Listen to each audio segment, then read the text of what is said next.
देश विदेश, लगभग हम 16 देश हुआ है, 15-16। अद्भुत महिमा है उनकी।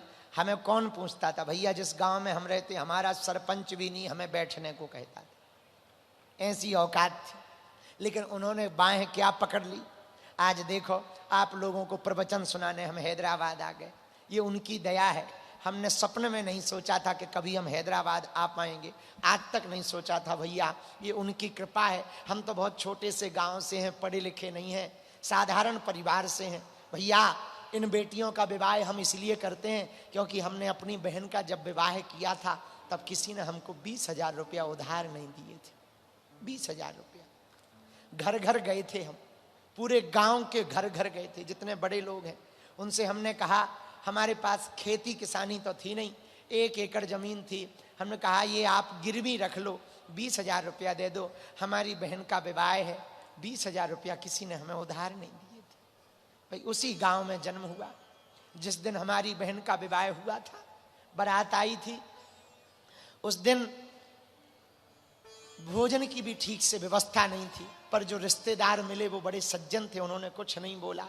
तो जब हमारी बहन का विवाह हो रहा था, हम द्वार पर खड़े रो रहे थे, तब हमने प्रण लिया था कि हमने अपनी बहन का विवाह तो ठीक से नहीं कर पाए, लेकिन कभी भगवान यदि हमको सफल बनाएंगे तो अब किसी भी बहन का विवाह, भारत की बेटी का विवाह ऐसा नहीं होगा, हमेशा भव्य होगा।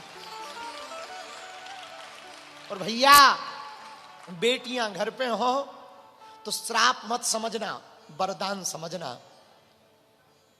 भिखारियों के घर बेटियां पैदा नहीं होती हैं, अमीरों के घर बेटियां पैदा होती हैं। जिनका दिल अमीर होता ना, उनके घर बेटियां पैदा। और पुत्र तो एक वंश की महिमा बढ़ाते, बेटियां दोनों खानदान की महिमा बढ़ाती हैं। हाँ भैया, बेटी के विवाह को चाहे जितने दिन हो जाएं, हम बेटियों की ममता को जानते हैं। हमें पता है बेटियों की ममता क्या होती है। विवाह के कितने भी साल हो जाएं, वो जब भी आती तब यही अर्जी लगाती, गुरुजी हमारे मम्मी पापा ठीक रहे, भाई ठीक रहे, ऐसी कृपा करें। भैया बेटियों को दुख मत देना, बेटियों को संस्कार देना। बेटियां बोझ नहीं है, बेटियां तो भगवान का आशीर्वाद है। और तुम्हें बोझ लगे ना, घबराना मत, घर भर तुम देख लेना, उस बेटी की जिम्मेदारी हम उठाएंगे।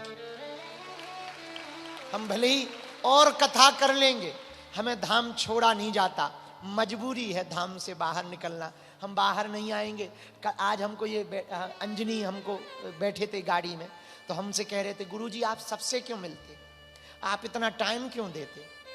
हमने कहा बेटा सब हमारे अपने हैं, हम 2-4-10 को मिल लेंगे, किसी का भला हो जाएगा तो वो कोई ना कोई सहयोग कर देता है, उससे एक बेटी का घर बस जाता है, उससे एक बेटी का भला हो जाता है।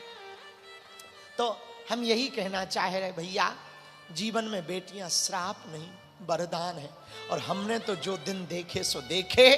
आज हैदराबाद भाग्यनगर के इस कथा की व्यासपीठ पर सामने बालाजी बैठे हैं, सन्यासी बाबा बैठे हैं, उनके सामने प्रार्थना कर रहे कि हमने तो जो दिन देखे भूखे रहे। अपने गांव में, जिस गांव में हमारा जन्म हुआ, 8-8, 9 दिन भीख मांगी, तब भी किसी के घर चावल मिलते थे, किसी के घर आलू मिलता था, किसी के घर में नमक मिलता था। तब हमारी माताजी हैं, पिताजी हैं, छोटी बहन है हमसे, पूरा परिवार है, भाई भी है, पूरा परिवार रहते हैं उसी घर में। आज जरूर लोग आरोप लगाते रहते, न जाने क्या क्या कहते रहते, न जाने क्या क्या बोलते हैं भैया, लेकिन एक बात बोले, हमने कभी भी स्वस्वार्थ नहीं देखा। जब से इस धर्म के मार्ग पर आए हैं, इतना ही देखा, भारत का और हिंदू का भला कैसे हो जाए।